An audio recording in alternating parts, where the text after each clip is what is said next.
మన debit card లేదా credit కార్డులో ఫారెక్స్ మార్కప్ ఛార్జెస్ అని ఉంటాయి. అసలు ఈ ఫారెక్స్ మార్కప్ ఛార్జెస్ అంటే ఏంటంటే, ఫర్ ఎగ్జాంపుల్ మీరు అమెరికాకి వెళ్ళారనుకుందాం, అక్కడ ఒక $100 వాల్యూ ఉన్న ప్రొడక్ట్ని కొన్నారనుకుందాం. అయితే ఈ $100 అమౌంట్ని మీరు మీ యొక్క క్రెడిట్ కార్డ్ లేదా డెబిట్ కార్డ్ తోటి పేమెంట్ చేయాలి అనుకున్నారనుకుందాం. సో ఇలా మీ ఇండియన్ క్రెడిట్ కార్డ్ లేదా డెబిట్ కార్డ్ తోటి ఫారెన్ ట్రాన్సాక్షన్ చేయాలి అంటే మీ క్రెడిట్ కార్డ్ లేదా డెబిట్ కార్డ్లో ఉన్న ఇండియన్ రూపీస్ని ఫారెన్ డాలర్స్కి మార్చాలన్నమాట. ఇలా కరెన్సీ కన్వర్షన్కి పడే ఛార్జెసే ఫారెక్స్ మార్కప్ ఛార్జెస్ అన్నమాట. అయితే ఈ ఫారెక్స్ మార్కప్ ఛార్జెస్ అనేవి అరౌండ్ 3.5% ప్లస్ GSTగా వేరీ అవుతూ ఉంటాయి. బ్యాంకుని బట్టి ఈ ఛార్జెస్ అనేవి వేరీ అవుతూ ఉంటాయి. ఇంతకుముందు మనం తీసుకున్న ఎగ్జాంపుల్ ప్రకారం మీరు అమెరికాలో $100 వాల్యూ ఉన్న ప్రోడక్ట్ని కొన్నారనుకుందాం.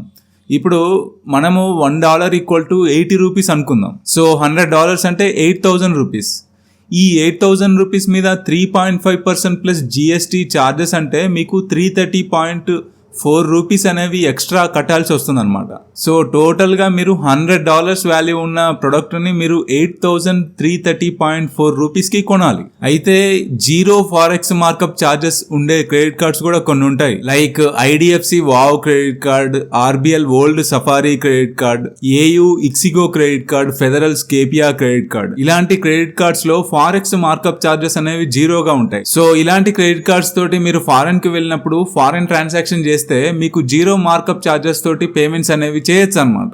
అదేవిధంగా ఫారెన్ ట్రాన్సాక్షన్స్ కోసం సపరేట్ గా ఫారెక్స్ కార్డ్స్ అనేవి ఉంటాయి. ఇవి ప్రీపెయిడ్ కార్డ్స్ అనమాట. ఈ కార్డ్స్ లో మనము మనీని లోడ్ చేసుకొని ఫారెన్ ట్రాన్సాక్షన్ చేయొచ్చు అనమాట. అయితే ఈ ఫారెక్స్ కార్డ్స్ కొన్నిటికి జీరో ఫారెక్స్ మార్కప్ ఛార్జెస్ ఉంటాయి. Like HDFC Regalia forex plus card తోటి జీరో మార్కప్ ఛార్జెస్ తోటి మీరు ఫారెన్ ట్రాన్సాక్షన్స్ అనేవి చేయొచ్చు అనమాట. సో ఇది టోటల్ గా ఫారెక్స్ మార్కప్ ఛార్జెస్ గురించి. ఈ వీడియో కనుక మీకు హెల్ప్ఫుల్ అనిపిస్తే ఈ వీడియోని లైక్ చేయండి, షేర్ చేయండి, అలాగే ఈ ఛానల్ని సబ్స్క్రైబ్ చేసుకోండి.